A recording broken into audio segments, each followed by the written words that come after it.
Hello दोस्तों, आप देख रहे हैं सक्सेसफुल करियर। आज हम आपको इस पूरे टॉपिक में बताने वाले हैं कि मर्चेंट नेवी होती क्या है, मर्चेंट नेवी में हम किस तरीके से ज्वाइन कर सकते हैं, मर्चेंट नेवी में सैलरी कितनी मिलती है एज अ गवर्नमेंट जॉब के कंपैरिजन में। आज इन सारे पॉइंट पे आपको बताने वाला हूँ और सिंपल वे में बताऊँगा ताकि आपको ईजिली समझ में आ जाए, क्योंकि मैं एक खुद मर्चेंट नेवी में काम करने वाला हूँ। जी दोस्तों, सबसे पहले हम बात करते हैं कि मर्चेंट नेवी किस तरीके से ज्वाइन करते हैं। दोस्तों, मर्चेंट नेवी हम दो तरीके से ज्वाइन कर सकते हैं, एज अ डायरेक्ट और दूसरा इनडायरेक्ट। डायरेक्ट का मतलब है एज अ ओपन सीडीसी के थ्रू, और जो दूसरा इनडायरेक्ट का मतलब है कि हमें कोर्स कंप्लीट करने के बाद मर्चेंट नेवी इजिली ज्वाइन कर सकते हैं।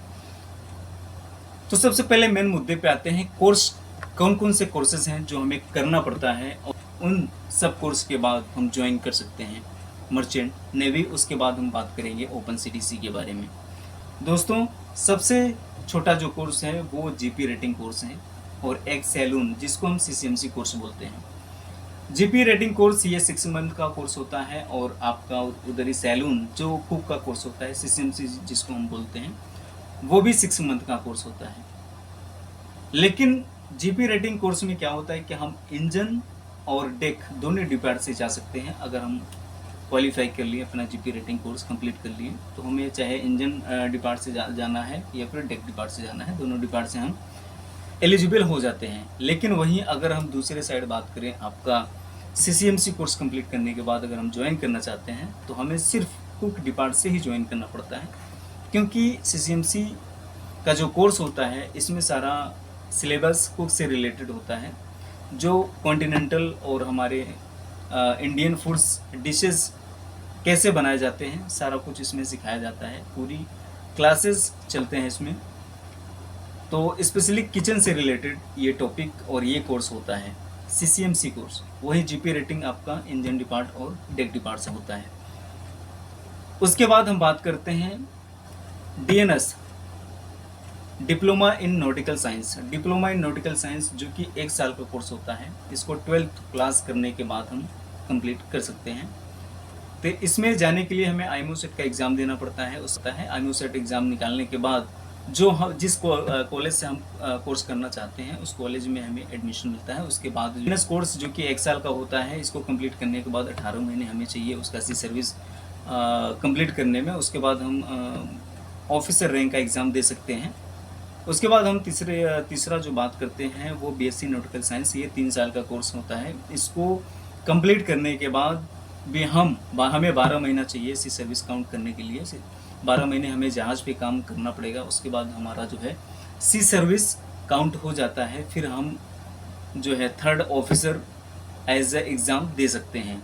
उसके बाद बात करें अगर इंजन साइड से, as a BTech marine engineering, ये 4 साल का कोर्स होता है। इसको हम कंप्लीट करने के बाद फिर हमें 12 महीने चाहिए सी सर्विस कंप्लीट करने के लिए। उसके बाद हम क्लास 4 का एग्ज़ाम दे सकते हैं। क्लास 4 एग्ज़ाम देने के बाद फिर हम एज अ 4th इंजीनियर जहाज़ पे ज्वाइन कर सकते हैं, जिसकी सैलरी भी काफ़ी अच्छी खासी होती है। उसके बाद अगर हम डिप्लोमा एज अ 3 साल का कोर्स होता है, ये कंप्लीट कर चुके हैं एज अ इलेक्ट्रिक या फिर मैकेनिकल से, फिर हम post diploma in marine engineering, ये 2 साल का कोर्स होता है। डिप्लोमा करने के बाद अगर हम ये 2 साल का कोर्स मरीन इंजीनियरिंग कॉलेज से कंप्लीट कर लेते हैं, फिर भी हमें इंजन डिपार्ट से जॉब मिल जाती है, जिसमें कि हमें 12 महीने चाहिए सी सर्विस के लिए। सी सर्विस 12 महीने तक हमें जहाज़ में काम करना पड़ेगा। As a sea service complete हो गया, फिर हम क्लास 4 का एग्ज़ाम दे सकते हैं। क्लास 4 में पार्ट ए हम कॉलेज से ही कंप्लीट कर लेते हैं, पार्ट बी का एग्ज़ाम देना पड़ता है। अगर हम क्वालिफाई कर लिए पार्ट बी का भी एग्ज़ाम, तो हम easily as a 4th engineer हम जहाज़ में ज्वाइन कर सकते हैं। उसके बाद जो है आपका 3rd इंजीनियर ज्वाइन कर सकते हैं। अगर हम बात करें दूसरे कोर्स के बारे में, जो ईटीओ का कोर्स होता है, दोस्तों ये बहुत ही इम्पोर्टेंट जॉब होती है जहाज़ पे, क्योंकि इलेक्ट्रिक से रिलेटेड सारी जानकारी होती है इलेक्ट्रिक ऑफिसर को। जहाज़ में जितने भी इलेक्ट्रिक फॉल्ट होते हैं सारा कुछ सॉल्व करना पड़ता है इलेक्ट्रिक ऑफिसर को।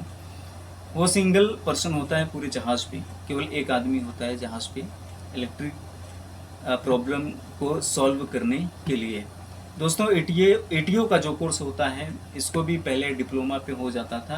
अगर हम पॉलिटेक्निक कर रखे हैं, डिप्लोमा कर रखे हैं 3 साल का, उसके बाद इलेक्ट्रिकल से, तो उसके बाद अगर हम जो है एटीओ का कोर्स करना चाहते हैं तो जो कि 4 महीने का कोर्स होता था, उसके बाद एटीओ बन सकते हैं जहाज पे। लेकिन अब वही रिक्वायरमेंट हो गया है कि बीटेक कंपलसरी मांग रही हैं हर कंपनियां कि बीटेक होना चाहिए इलेक्ट्रिकल से। फिर उसके बाद हम जो है एटीओ का कोर्स कंप्लीट कर सकते हैं।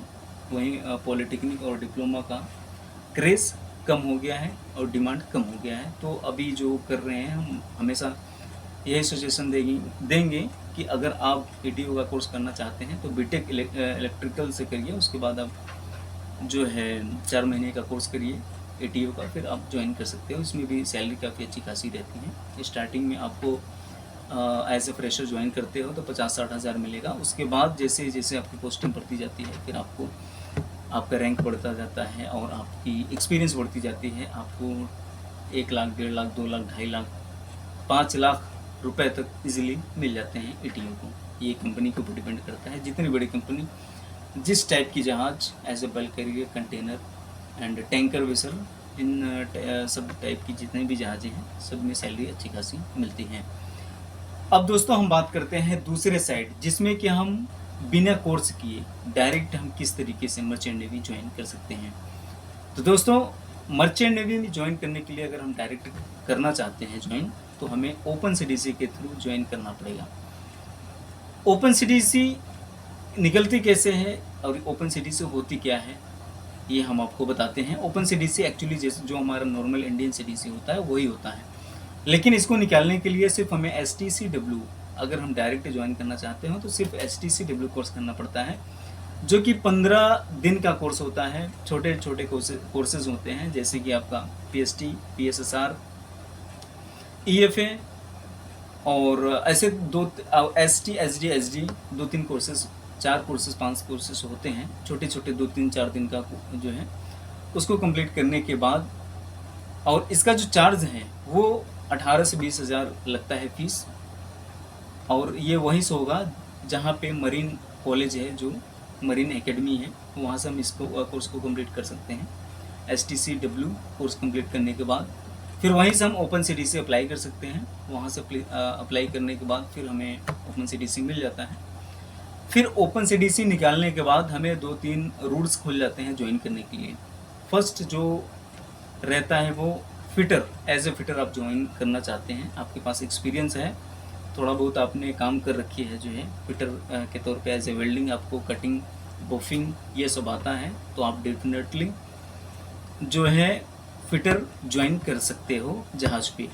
और दूसरा है, अगर आपने होटल मैनेजमेंट का कोई सा भी कोर्स कंप्लीट किया हुआ है और आपको जॉब नहीं मिल रही है, या फिर शोर पे आप जॉब ऑलरेडी कर रहे हैं, आपको सारी डिशेस मालूम है बनाने में, तो आप STCW as a open CDC निकाल के मर्चेंट नेवी ज्वाइन कर सकते हैं और अच्छी सैलरी पा सकते हैं, क्योंकि इसमें भी काफ़ी अच्छी सैलरी मिलती है। एज ए $1200, $1500 एंड $1800 तक मिलता है।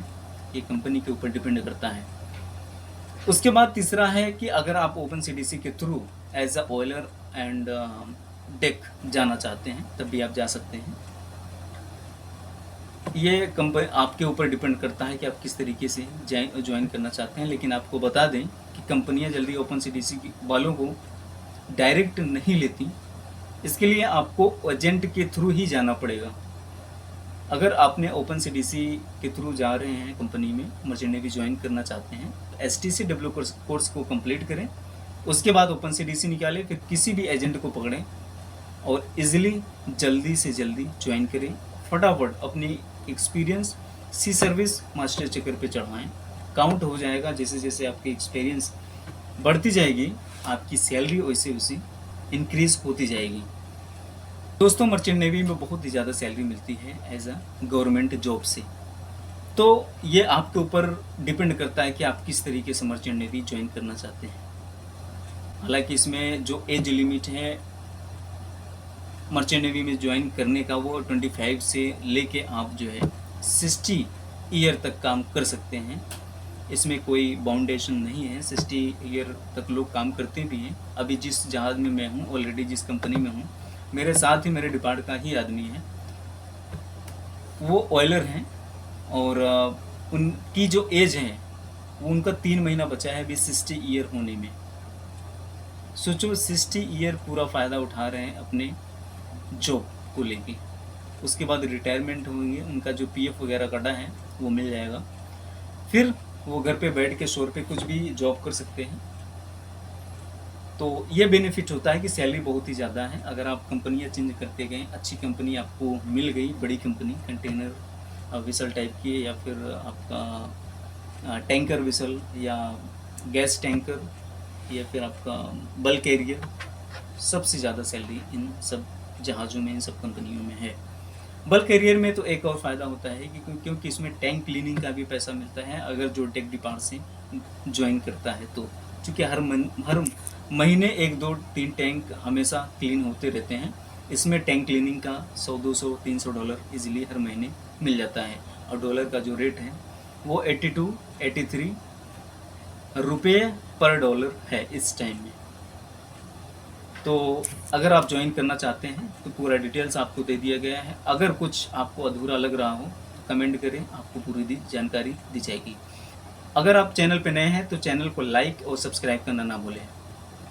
मिलते हैं नेक्स्ट इन्फॉर्मेशन वीडियो के साथ, तब तक के लिए अपना ख्याल रखें।